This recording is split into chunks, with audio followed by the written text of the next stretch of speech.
जाता है कि लॉकडाउन फेज 3 चल रहा है कोरोना महामारी के कारण।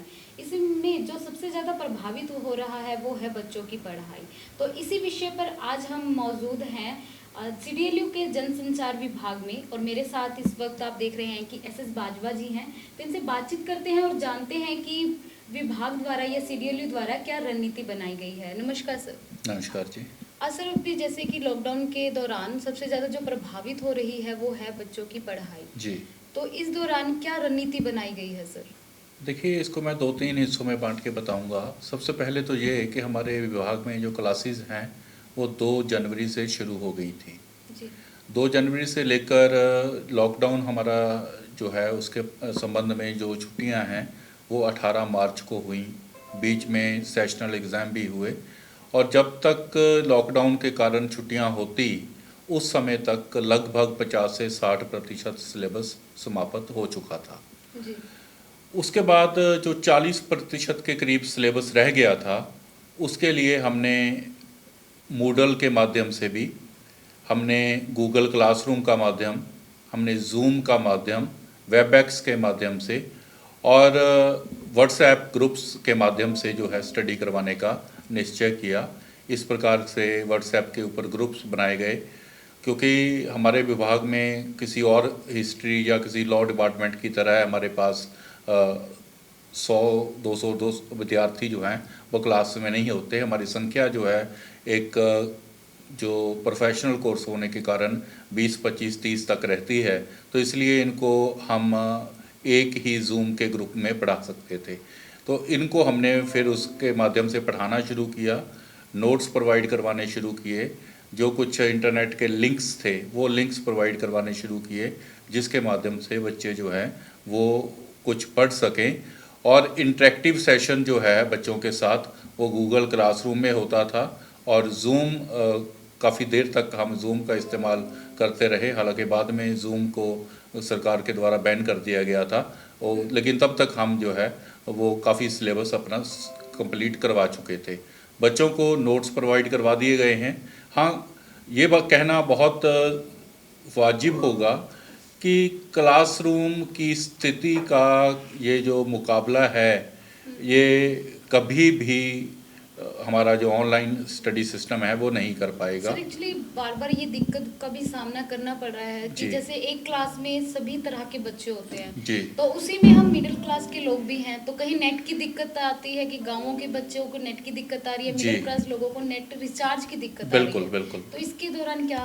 देखो हमारे पास ये इस प्रकार के कई केस आए। वो लोग जो 45 एरिया के रहने वाले थे या वो लोग जो डबोवाली की तरफ रहने वाले थे या कुछ लोग रोडी की तरफ के थे जो वहाँ के रहने वाले थे, उनको नेटवर्किंग की समस्या आई। जब भी कोई हम गूगल क्लासरूम से पढ़ा रहे थे, जब वीडियो का जो मोड था जब हम पढ़ाते थे तो बच्चे कह रहे थे कि हमारा जो नेट है वो ठीक तरह से नहीं चलता और ठीक तरह से न चलने के कारण भी दिक्कत आई। कुछ बच्चे गरीबी के कारण स्मार्टफोन नहीं खरीद पाते, उनकी भी एक समस्या है कि उन लोगों तक पहुंच कैसे की जाए। हाँ, शहरों में रहने वाले जो लोग हैं या कस्बों में रहने वाले लोग हैं उनके लिए ठीक है। मैं समझता हूँ कि जो ऑनलाइन माध्यम है वो कोई फूल प्रूफ माध्यम नहीं है, सभी प्रकार के लोगों के लिए माध्यम नहीं है। भारत में काफ़ी तरक्की हुई है लेकिन अभी भी हमारे पास लोअर मिडिल क्लास और हमारी जो लोअर क्लास के लोग हैं वो हैं जहाँ पर या तो उनके पास स्मार्टफोन नहीं है या उनके पास कंप्यूटर या लैपटॉप जैसे उपकरण नहीं हैं या उनके पास जो बिजली का कनेक्शन है उसमें लाइट कम आती है। जैसे अभी हार्वेस्टिंग सीज़न चला था तो हार्वेस्टिंग सीज़न में पूरा दिन बिजली नहीं होती थी, सुबह 7 से लेकर 7 बजे तक। तो उस टाइम में मोबाइल को पूरी तरह से आप उसकी बैटरी ऑन रखोगे, बैटरी फुल रखोगे और अपने जो आपका जो और उपकरण हो सकते हैं, आपके लैपटॉप हो सकता है, आपका कंप्यूटर हो सकता है, उसको आप किस प्रकार से सप्लाई दे पाओगे बिजली की, ये एक बड़ी समस्या। लेकिन उससे भी बड़ी समस्या उन बच्चों की है जिनके पास स्मार्टफोन है ही नहीं और जो अफोर्ड नहीं कर पाते। जो इस प्रकार के बच्चे हैं उनके लिए दिक्कत है। और अगली बात ये कि कई बच्चे जब ऑनलाइन माध्यम से पढ़ते हैं तो वो क्वेश्चन रेज नहीं करते। क्वेरीज का जवाब देना बहुत ज़रूरी होता है, क्योंकि टीचर जो है एक सेट मान के चलता है कि बच्चे इस लेवल के हैं, उनको इसी हिसाब से पढ़ाना है। फिर भी बच्चों में जिज्ञासाएं होती हैं। इस दौरान हमने जो फील किया है पिछले 1-1.5 महीने के दौरान, वो ये था कि बच्चे सवाल नहीं पूछते, उनकी क्वेरीज नहीं आती, जहाँ से डर बना रहता है कि हो सकता है बच्चों को ढंग से समझ ना आया हो। तो सर कहीं ना कहीं वो बच्चे पिछड़ गए हैं जिनके पास नेट की सुविधा नहीं है, या किसी लैपटॉप या फ़ोन की सुविधा नहीं है, या शहर वाले बच्चे आगे बढ़ गए हैं? बिल्कुल जी, इसके बारे में दो राय नहीं हो सकती कि जिन बच्चों को स्टडी मटेरियल नहीं पहुंच पाया है अभी तक भी, जिन बच्चों के पास कोई लैपटॉप नहीं है, जिन बच्चों के पास कोई स्मार्टफोन नहीं है, क्योंकि उसके ऊपर जो है हम पीडीएफ फाइल भेजते थे, पीडीएफ फाइल डाउनलोड करने के बाद पढ़ी जा सकती थी, उन बच्चों को नुकसान अवश्य झेलना पड़ा है। हालांकि ये भी पता चला है कुछ बच्चों के माध्यम से कि उन्होंने, जिन बच्चों के पास इस प्रकार से लैपटॉप वगैरह थे, जब से ये लॉकडाउन 3 शुरू हुआ है, तो लॉकडाउन 3 के बाद क्योंकि कुछ फ़ोटोस्टेट की प्रिंट आउट की दुकानें खुल गई हैं, तो वहाँ से उन्होंने वो जो क्षति उनको हुई थी उसको पूरा करने का प्रयास किया है। लेकिन किताबें, नोट्स या ऑनलाइन शिक्षा प्रणाली कभी भी जो हमारी क्लासरूम शिक्षा प्रणाली है उसका मुकाबला नहीं कर सकती, उसकी जगह नहीं ले सकती। सर कई कॉलेजों में हम बात करें, कई विभागों की बात करें, तो ऑनलाइन क्लास में आपकी एंट्री जरूरी है अटेंडेंस के लिए जी। तो क्या इस विभाग द्वारा भी ऐसा कुछ कंपलसरी किया गया है? हाँ जी, कंपलसरी किया गया था कि ज़्यादातर विद्यार्थी जो हैं वो अपनी क्लासेस अटेंड करें, जब ऑनलाइन हम कहते हैं मूडल के द्वारा, वेबएक्स के द्वारा। लेकिन उसमें क्या होता है कि लूप होल बहुत होते हैं। आपने एक बार उसको ज्वाइन कर लिया, उसके बाद भले ही आप 5 मिनट के बाद छोड़ जाओ, आपकी अटेंडेंस ऑनलाइन शो हो जाती है। सेकेंडली उसमें दिक्कत ये भी होती है कि आपने ऑनलाइन करके छोड़ दिया, आप उसके सामने बैठे हो या नहीं बैठे हो, सुन रहे हो या नहीं सुन रहे हो, it is a very big problem for you to assess. तो मुश्किल होता है इस प्रकार से ये देख पाना कि बच्चे इसमें आए कि नहीं आए। जैसे मान लीजिए हमने ग्रुप में मैसेज भेजा, बच्चे ने उस मैसेज को सीन तो कर लिया, लेकिन सीन करने के बाद क्या बच्चे ने उस मैसेज को पढ़ा, और पढ़ा तो कितना पढ़ा, समझा या नहीं समझा, उसके नोट्स लिए, क्या किया, ये हम ऑनलाइन माध्यम के द्वारा इसको सुनिश्चित नहीं कर पाते। हम बच्चों की हाज़िरी सुनिश्चित करने की कोशिश की गई थी। काफ़ी बच्चे क्लासेस में आते भी थे, लेकिन जैसे मैंने कहा आपको कि हार्वेस्टिंग सीज़न चल रहा था, ज़्यादातर बच्चे ग्रामीण क्षेत्रों से आते हैं। कभी सरसों की कटाई हो रही थी, कभी गेहूं की कटाई हो रही थी, जिसके कारण जो मेल स्टूडेंट्स हैं वो उधर ज़्यादा बिजी थे। तो बच्चों की उस जो एक स्थिति है उसको भी दिमाग में रखना पड़ता है। सर जैसे कि उन बच्चों, जो फाइनल ईयर की बच्चों की बात करें, तो उनमें भय बना हुआ है कि हमारा क्या होगा। इस वक्त तो उनके एग्ज़ाम हो जाते हैं और जून जुलाई में रिजल्ट आ जाता है, तो उनके लिए सर कुछ ऐसा है कि उनकी टेंशन है वो कम हो जाए कि आगे एडमिशन मिल जाएगा? जी, उनकी जो टेंशन है वो वाजिब है, और काफ़ी ज़्यादा विभाग ऐसे भी हैं जहां विश्वविद्यालय की ओर से अभी जो दिसंबर में तीसरी, पहली या 5वीं सेमेस्टर के एग्ज़ाम हुए थे, उनका रिज़ल्ट भी अभी अनाउंस नहीं हुआ है। बहुत से बच्चे हैं जो हायर कोर्सेज़ के लिए अलग अलग यूनिवर्सिटीज़ में जाना चाहते हैं। उन यूनिवर्सिटीज़ में जून के फर्स्ट वीक में उनका पेपर भी है, एंट्रेंस टेस्ट, और अभी तक उनके पास 4th सेमेस्टर तक का ही रिज़ल्ट है। 5वीं सेमेस्टर का रिज़ल्ट आउट नहीं हुआ है। 6ठी सेमेस्टर के बारे में जो है स्थिति क्लियर नहीं है, इसलिए उनको डर पैदा हो रहा है कि शायद उनका 1 साल कहीं ख़राब ना हो जाए।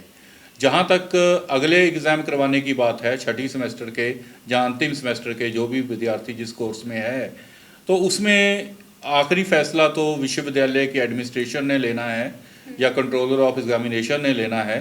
लेकिन जिस प्रकार से अभी यातायात भी शुरू नहीं हो पाया है, क्योंकि ज़्यादा लोग नहीं हैं ऐसे जो बाइक पे आते हों, और कारों में आने वालों की जो संख्या है वो भी कम है, क्योंकि बच्चे काफ़ी मात्रा में हॉस्टल्स में भी रहते थे जो दूर के हैं, और कुछ बच्चे ऐसे भी हैं जो रेलगाड़ी में आया करते थे, कुछ बच्चे ऐसे भी हैं जो बसेस में आया करते थे। जब तक रेलगाड़ी की सुविधा शुरू नहीं होती, जब तक बस की सुविधा शुरू नहीं होती, जब तक हॉस्टल में या तो हॉस्टल नहीं खुलता जब वो बच्चे कहीं पे पीजी वगैरह लेके नहीं रहते, तब तक मुझे नहीं लगता कि हम पेपर जो है वो करवा पाएंगे। पेपर का यूजीसी का एक फरमान था कि जो फाइनल सेमेस्टर के बच्चे हैं उनके 1 जुलाई से एग्ज़ाम करवाने की बात कही गई थी, और यूनिवर्सिटीज़ को सभी को बता दिया गया था कि अगर आपके पास इंफ्रास्ट्रक्चर है तो आप ऑनलाइन मोड से जो है वो शिक्षा पेपर बच्चों के ले सकते हो, ताकि उनकी शिक्षा प्रभावित ना हो। और दूसरा कि अगर आपके पास संसाधन इतने नहीं हैं तो आप ऑनलाइन पेपर दे सकते हो। लेकिन दिक्कत यही है कि सोशल डिस्टेंसिंग बना के रखना एक बहुत बड़ी दिक्कत होगी। और जो बच्चे बाहर से आते हैं 20, 25, 30, 40, 50 किलोमीटर से भी आते हैं, बसेस में आते हैं या कालामाली की तरफ से या भट्टू की साइड से रेलगाड़ी में आते हैं, उनके लिए वक्त पर पहुंचना एक बहुत बड़ी दिक्कत है, क्योंकि भट्टू साइड से या कालावाली साइड से आने वाले जो बच्चे हैं वो रेलगाड़ी में आते हैं, तो रेलगाड़ी का शुरू होना भी ज़रूरी है। इसलिए मैं जो देख पा रहा हूँ उस हिसाब से बच्चों का इस साल का एडमिशन, अगर यूजीसी ऐसा नहीं करती कि जो सेशन है वो सितंबर अक्टूबर तक ले जाया जाए, तो वो खतरे में पड़ सकता है। जी, अंत में सर स्टूडेंट्स को क्या मैसेज देना चाहिए? देखिए, स्टूडेंट्स को मैं यही कहना चाहूँगा कि आपके पास नोट्स पहुँच गए होंगे। अगर नहीं पहुँचे तो जिस बच्चे के पास स्मार्टफोन है आपके आसपास का, उससे आप संपर्क कर लीजिए। आजकल यूनिवर्सिटी के विभाग में प्राध्यापक अवेलेबल होते हैं, उनसे आप मैटर लेने की कोशिश कर सकते हैं, यूनिवर्सिटी आ सकते हैं। अगर आपके पास बाइक है, आपको सोशल डिस्टेंसिंग का भी ख्याल रखना होगा, आपको मास्क भी लगाना होगा और आपको हेलमेट भी लगाना होगा। उसके बाद आप अपनी जो क्वेरीज़ हैं, ग्रुप्स अभी भी बने हुए हैं, उन ग्रुप्स में आप अपनी क्वेरी डालिए, आप अपना क्वेश्चन डालिए। आप ऑडियो के माध्यम से भी या वीडियो के माध्यम से भी टीचर से पूछ सकते हो कि हमें इस प्रकार से ये समझ नहीं आया, हमें दोबारा से समझा दो।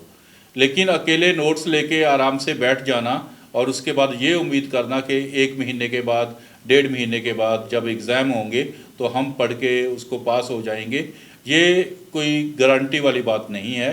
आप घर के काम भी करने हैं, क्योंकि हमारी इकॉनमी इस प्रकार की है, एग्रो बेस्ड इकॉनमी है, बच्चों ने घर के कामों में भी हाथ बटाना होता है। तो आप सभी से निवेदन यही है कि आप अपनी एग्ज़ाम की तैयारी रखिएगा, और उसके साथ साथ जो आजकल अलग अलग विश्वविद्यालयों में या अलग अलग इंस्टीट्यूट्स में जो 2020-21 के सेशन के लिए कुछ एंट्रेंस की डेट्स निकल रही है, उनके फॉर्म भरने का है। अब वो फॉर्म भरिएगा और अपने पेपर की तैयारी कीजिएगा। देखिए, अगर एग्ज़ाम लेट होते हैं, रिज़ल्ट लेट आता है, वो तो हमारे बस में नहीं है, लेकिन जो बच्चों के अपने हाथ में है उसके हिसाब से बच्चे अपनी तैयारी जो है वो ज़रूर कर सकते हैं। हाँ, नोट्स या ऑनलाइन शिक्षा वो कभी भी टीचर का सब्स्टिट्यूट नहीं हो सकती। आप टीचर से फ़ोन पे बात कर सकते हो। मेरे विभाग के जितने भी प्राध्यापक हैं वो सारे के सारे बहुत खुश होंगे अगर बच्चे टेलीफोन करके उनसे अपने सवाल के बारे में अपनी जिज्ञासा को शांत करेंगे। और इसी प्रकार से वो व्हाट्सएप के ऊपर मैसेज भेज सकते हैं। हम व्हाट्सएप के ऊपर अपना ऑडियो छोड़ देंगे या व्हाट्सएप के ऊपर उनको कुछ लिखित मटेरियल और प्रोवाइड करवा देंगे या अपनी तरफ से मटेरियल बना के प्रोवाइड करवा देंगे। हम जितनी संभव कोशिश हो सकती है बच्चों की वो करेंगे मदद करने की, लेकिन उसके साथ साथ ज़रूरी है कि बच्चों की तरफ से भी जो एफर्ट्स हैं उसमें कोई कमी नहीं रहनी चाहिए। Thank you sir. ये थे हमारे साथ पत्रकारिता व जनसंचार विभाग से डॉक्टर SS बाजवा, जिनसे हमने ऑनलाइन स्टडी को लेकर बात की और आई थिंक आपके भी कुछ टॉपिक्स थे वो क्लियर हो गई। आगे भी ऐसी ही खास शख्सियत से आपको मिलवाते रहेंगे। जुड़े रहिए रामा टाइम्स के साथ। मैं अनुपमा, कैमरामैन राजेश दीवाना के साथ।